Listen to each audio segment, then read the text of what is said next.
Hello folks and welcome back to the channel. Now as you can see is the 250th subscriber special, which means I'd like to give a huge thanks for everyone for hitting that subscribe button. Now without further ado, let's get to it. Now as you can see by the side of this boxcar, the video will be done on the ET and WNC Railroad, or better known as the Tweetsie. Before we get too far into the video, I'm going to call the railroad the Tweetsie Railroad instead of calling it the Eastern Tennessee and Western North Carolina Railroad. Tweetsie is just a whole lot easier to say, and for time's sake, we're just gonna call it the Tweetsie instead of the ET and WNC for short. So the railroad was established in 1866 with intentions to be servicing mines in Cranberry, North Carolina. However, the railroad did not start operations till 1881. The railroad was a dual-gauge railroad, meaning it had both standard and narrow-gauge track, as you can see by this picture. The railroad ran from Boone, North Carolina to Johnson City, Tennessee. They continued those operations all the way up until 1950 after the war, and highway traffic became a thing, and it became cheaper to travel by your car than it did by the Tweetsie. Now the Tweetsie, being a dual gauge railroad, owned many different locomotives, both in standard gauge and narrow gauge.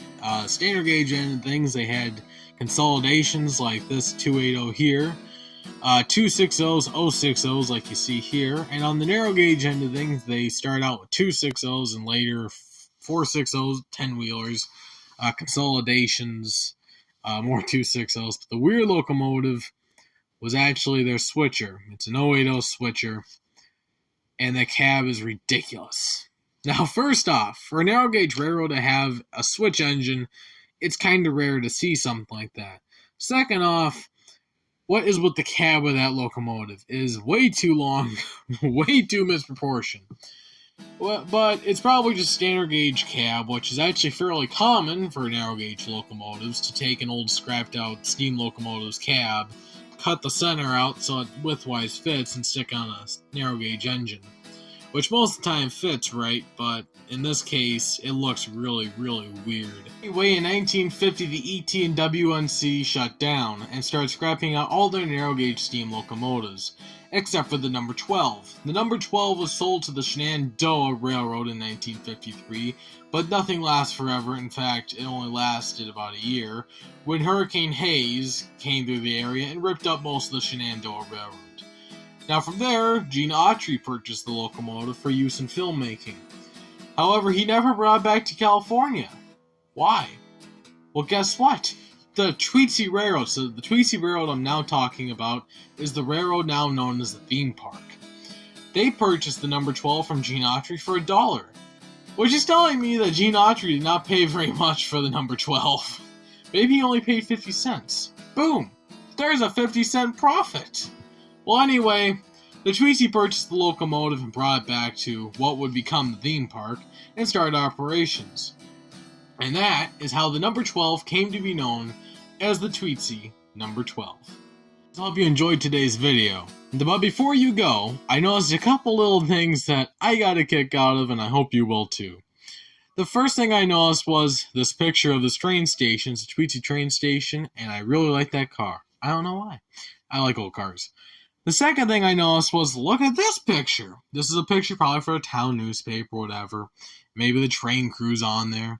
Well, anyway, we got the guy standing on the cylinder and he's just, posing for the picture. Then we got the guy that I really like his placing for the picture on top of the headlamp. That's kind of a unique little spot. Except for his head's completely cut out of the picture. So no one even knows who this guy is. He's the headless train guy. I don't know. So I have a couple theories on how this happened. First off, I think, more likely, it's obviously conspiracy against this poor guy. Whoever the photographer is, he does not like him. So he took the picture where his head would be chopped off. The second theory I came up with was, maybe they ran out of film, and they took the picture and accidentally didn't get his head in there, and then just was like, well, I gotta go, I ran out of film, sorry man, time to go. And the last but not least, I think there's a small chance that maybe it takes a little bit for film to develop. So they took the picture and didn't realize that he wasn't in the picture until after he got back and they all went home and all that. But I think more than likely it's a conspiracy against the guy sitting on top of the headlight. Yeah, definitely they just don't like him. We're gonna roll with that. Anyway, folks, I hope you enjoyed today's video. Please like and subscribe, and once again, I'd like to give a huge thanks to all my subscribers for getting me to the 250 mark. At the moment, I think we're actually at 273. That's how fast you guys have been hitting that subscribe button. So, I absolutely appreciate that. Everyone that's subscribed since then, absolutely, that's awesome. Anyway, folks, thanks for subscribing. Hit that like button, share the video, leave a comment down below. What did you think of today's video? And as always, folks, see you on the rail.